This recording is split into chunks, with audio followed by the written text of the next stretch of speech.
समझे। अब 8th standard से 9th स्टैंडर्ड में आए हो। 9th स्टैंडर्ड में आप 9th स्टैंडर्ड में आकर आपको 80 अंकों का पर्चा लिखना है और इस 80 अंकों का पर्चा लिखते वक्त आपको कोई भी प्रॉब्लम ना आए, इसलिए हमें अभी से तैयारी करनी है। अब तक आप 8th स्टैंडर्ड तक 50 मार्क्स का पेपर लिखते थे, पर्चा लिखते थे।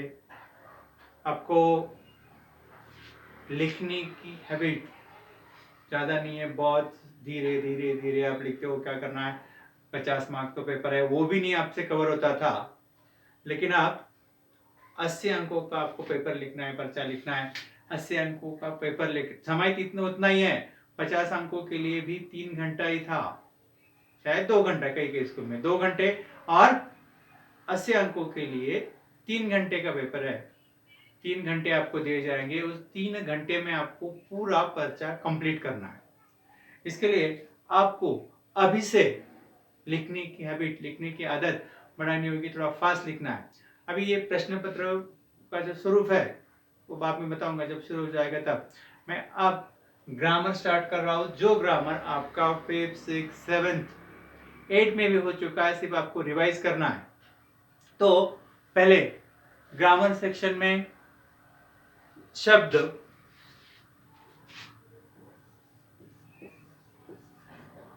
शब्द किसे कहते हैं? शब्द, शब्द वर्णों का समूह। अभी वर्ण क्या, वर्ण मीन्स क्या, वर्ण यानी क्या पता है आपको? सेकेंड, थर्ड, किसी किसी को फर्स्ट में मराठी था। स्वर, व्यंजन, विसर्ग, ये जो वर्णमाला है, और इन वर्णों का समूह यानी शब्द। वर्णों का शब्द भी कहा तो यहाँ पर म, को, ल, ये भी वर्ण है, म है, क है और ल है। इसे हम शब्द कहेंगे क्या? नहीं। क्यों? क्योंकि यहाँ पे भी वर्ण है, म, को, ल, ये वर्ण है, लेकिन इसे हम शब्द नहीं कहेंगे। लेकिन मैंने तो बताया आपको परिभाषा कि वर्णों का समूह, लेकिन वर्णों का समूह, लेकिन इसे हम शब्द नहीं कह सकते। क्यों? और ये शब्दों का समूह वर्ण नहीं हो सकता, शब्द नहीं हो सकता, क्योंकि यह सीक्वेंस में नहीं है, अर्थपूर्ण वर्णों का समूह नहीं है। तो इसे अर्थपूर्ण वर्णों का समूह बनाने के लिए हमें सीक्वेंस जो है वह थोड़ा चेंज करना पड़ेगा। को, म, ल, क्या क्या हमने अल्फाबेट आगे पीछे कर दिए, म, क, ल, ये भी वर्णों का समूह है। को, म, ल, ये भी वर्णों का समूह है, लेकिन इसे हम शब्द नहीं कह सकते, इसे शब्द कहते हैं। क्यों? क्योंकि इसका सीक्वेंस करेक्ट है। और यह कैसा है? अर्थपूर्ण वर्णों का समूह, उसे कहते हैं हम शब्द। अर्थपूर्ण वर्णों का समूह, उसे कहते हैं हम शब्द। अभी हो गया शब्द। अभी शब्द के दो भेद, शब्द के दो भेद, एक विकारी शब्द, विकारी शब्द, और दूसरा है अविकारी शब्द, विकारी शब्द और अविकारी शब्द। अब विकारी शब्द मीन्स क्या और अविकारी शब्द यानी क्या? विकार, विकार यानी चेंज, बदल, चेंज, बदल। फिर जिन शब्दों में बदल होता है उन्हें विकार कहते हैं। जिन शब्दों में बदल होता है उन्हें विकार कहते हैं, और जिन शब्दों में बदल नहीं होता है उन्हें अविकारी शब्द कहते हैं। जिनमें विकार नहीं है, मीन्स नहीं, विकार, जिनमें विकार नहीं है, बदल नहीं है, चेंज नहीं है, इसे कहते हैं अविकारी शब्द। और जिनमें बदल होता है इसे कहते हैं विकारी शब्द। विकारी शब्द 4, अविकारी 4। आज हमें सिर्फ विकारी शब्द देखने हैं। कौन से? विकारी शब्द देखने। आज हमें विकारी शब्द देखने। विकारी शब्द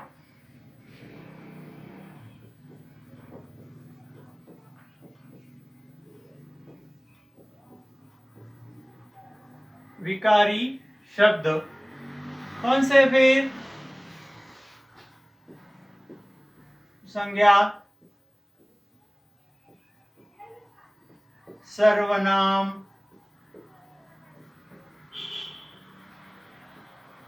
विशेषण और चौथा क्रिया। कौन सा? क्रिया। संज्ञा, सर्वनाम, विशेषण और क्रिया। इनमें से एक एक करके हम देखने वाले। पहला शब्द है संज्ञा।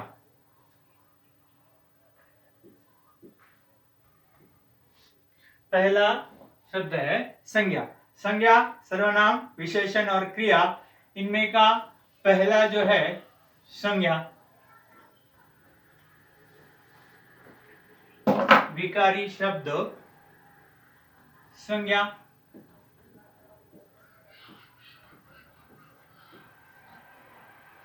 संज्ञा के पहले संज्ञा बताइए। संज्ञा यानी क्या?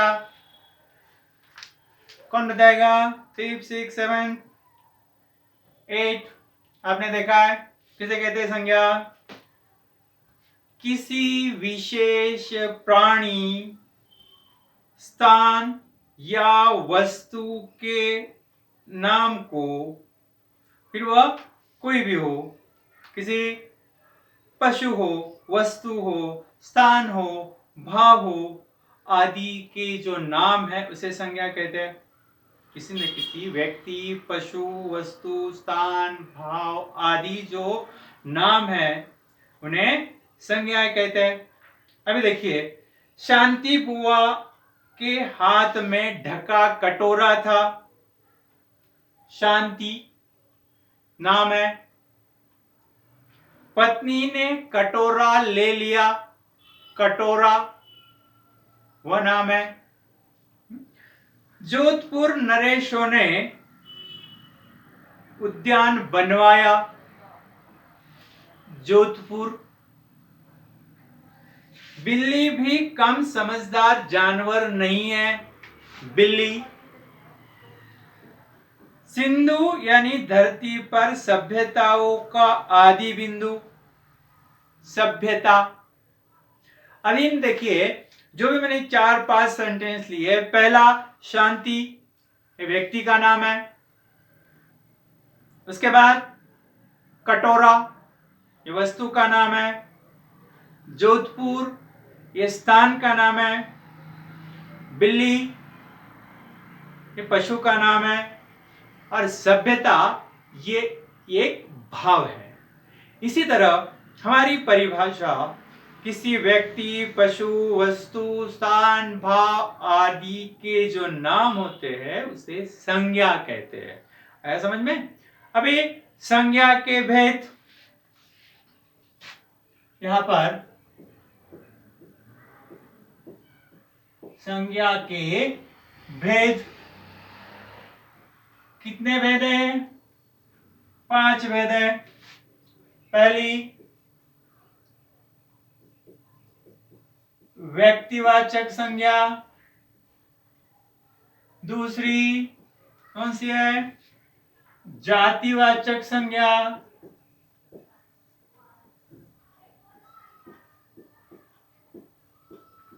तीसरा, भाववाचक संज्ञा।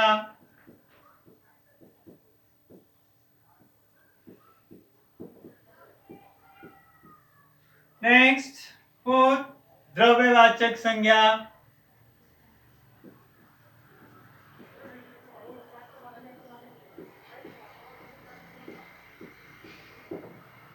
और फिफ्थ, समूहवाचक संज्ञा।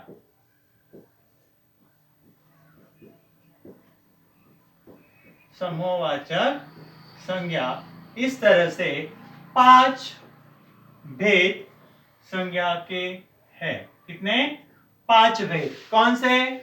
व्यक्तिवाचक संज्ञा, जातिवाचक संज्ञा, भाववाचक संज्ञा, द्रव्यवाचक संज्ञा और समूहवाचक संज्ञा।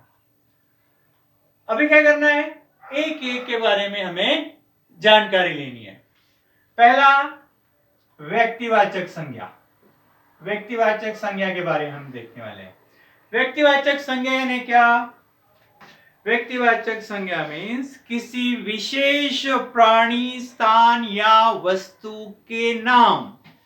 किसी विशेष प्राणी, स्थान या वस्तु के नाम को व्यक्तिवाचक संज्ञा कहते हैं। किसी विशेष प्राणी, वस्तु या स्थान के नाम को व्यक्तिवाचक संज्ञा कहते हैं। जूलिया, भारत, लोकमान्य, इसी तरह के जो नाम है उन्हें कहते हैं व्यक्तिवाचक संज्ञा। पिताजी उन दिनों प्रयाग में रहते थे। प्रयाग है कि नहीं? दूसरा, हमारा पड़ाव जोधपुर में था। जोधपुर गांव का नाम है। उस दिन सुभाष की जैकेट फट गई। सुभाष यानी यह सब व्यक्तिवाचक। व्यक्तिवाचक म्हणजे कोई विशेष एक व्यक्ति, वह दूसरा नहीं है, सिर्फ वही, दूसरा नहीं। सिर्फ भारत एक ही है, दूसरा भारत नहीं। देश कहा तो बहुत है, लेकिन भारत कहा तो एक ही है, उसे कहते हैं व्यक्तिवाचक संज्ञा। अब दूसरा है जातिवाचक संज्ञा। जातिवाचक संज्ञा मीन्स जो शब्द किसी विशेष प्राणी, स्थान या वस्तु के पूरी जाति का बोध कराते हैं। ध्यान में रखिए, पूरी जाति का बोध कराते हैं। पहले इसमें किसी विशेष कहा था, विशेष नहीं, अभी पूरी जाति का बोध कराते हैं, उन्हें जातिवाचक संज्ञा कहते हैं। जो संज्ञा किसी प्राणी, स्थान या वस्तु की पूरी जाति का बोध कराते हैं, उन्हें जातिवाचक संज्ञा कहते हैं। सवेरे सवेरे एक साधु आया। साधु, साधुओं की एक जाति है, यानी साधु बहुत से, एक दो तीन, ये साधु, वो साधु, वो साधु, वो साधु, साधु बहुत से। बच्चों ने मैदान पर शोर मचाया। बच्चा कोई भी हो सकता है, मैदान कोई भी हो सकता है। देशों में, अनेक देशों में खलबली मच गई। देश, बहुत से देश है, अमेरिका है, जापान है, भारत है, बहुत से देश है। उससे पूरी देशों की जाति, बच्चों की जाति, उसका बोध हमें होता है, इसलिए उसे कहते हैं जातिवाचक संज्ञा। अभी नदी, नदी कौन सी भी हो सकती है, गंगा, यमुना, कावेरी, कौन सी भी नदी, पूरी नदियों की जाति का बोध होता है। लड़कियां, पूरी लड़कियों की जाति आती है। गंगा कहा तो एक ही है, लेकिन नदियां कहा तो बहुत सी नदियां है। फिर गंगा ये हो गया व्यक्तिवाचक और नदी जातिवाचक। सुभाष एक ही है, इसलिए व्यक्तिवाचक, लेकिन बच्चे जातिवाचक। इस तरह से व्यक्तिवाचक और जातिवाचक दोनों भी हमने देखा। अब है थर्ड, भाववाचक संज्ञा। कौन सा? भाववाचक संज्ञा। भाववाचक संज्ञा मीन्स, भाववाचक संज्ञा मीन्स किसी भाव, गुण, अवस्था या दशा का बोध कराने वाले शब्द को भाववाचक संज्ञा कहते हैं। किसी भाव, गुण, अवस्था, दशा का बोध कराने वाले शब्द को भाववाचक संज्ञा कहते हैं। दशा, गुण, अवस्था। मैं तुम्हारी ईमानदारी से प्रसन्न हूं। ईमानदारी का भाव है। तभी बगल की छत से आवाज आई। बगल की छत से आवाज आई। इसमें भाववाचक में ईमानदारी, बचपन, बुढ़ापा, इस तरह की भाववाचक संज्ञाएं आती है। नेक्स्ट, द्रव्यवाचक। द्रव्यवाचक संज्ञा मीन्स किसी धातु मीन्स लोहा, चांदी, सोना, द्रव्य, लिक्विड या पदार्थों के नाम आते हैं, उसे द्रव्यवाचक संज्ञा कहते हैं। तेल, सोना, चांदी, घी, शक्कर, गेहूं, चावल, लोहा, इस तरह के एग्जाम्पल। लो भाई, तुम्हारी सोने की कलम आ गई। सोना। दूध का त्याग मत करो। दूध। पानी बढ़ रहा है। पानी। इस तरह की जो है उसे कहते हैं द्रव्यवाचक संज्ञा। नेक्स्ट, लास्ट और फिफ्थ, समूहवाचक संज्ञा। समूहवाचक संज्ञा में जो शब्द किसी समूह या समुदाय का बोध कराता है, किसी समूह या समुदाय का बोध कराता है, उसे समूहवाचक संज्ञा कहते हैं। जो शब्द किसी समूह या समुदाय का बोध कराता है, उसे क्या कहते हैं? समूहवाचक संज्ञा। सैनिकों की टुकड़ी आगे बढ़ी। सैनिकों की टुकड़ी, उसमें एक सैनिक नहीं है, पूरा ग्रुप उसमें है। भारतीय सेना ने चीनी सेना के छक्के छुड़ा दिए। सेना में एक सोल्जर नहीं होता है, एक सिपाही नहीं होता है, बहुत से सिपाही होते हैं। कौओं का झुंड काव काव कर रहा था। झुंड में एक पक्षी नहीं होता है, उसमें एक कौवा नहीं है, बहुत से कौवे वहां पर है। जैसे परिवार में एक आदमी नहीं होता है। गुलदस्ते में एक फूल नहीं होता है। सिर्फ भीड़ में एक आदमी नहीं होता है, वहां पर बहुत से आदमी होते हैं। भीड़ मीन्स पूरी भीड़। इस तरह से हमने संज्ञा और संज्ञा के भेद हमने देखे।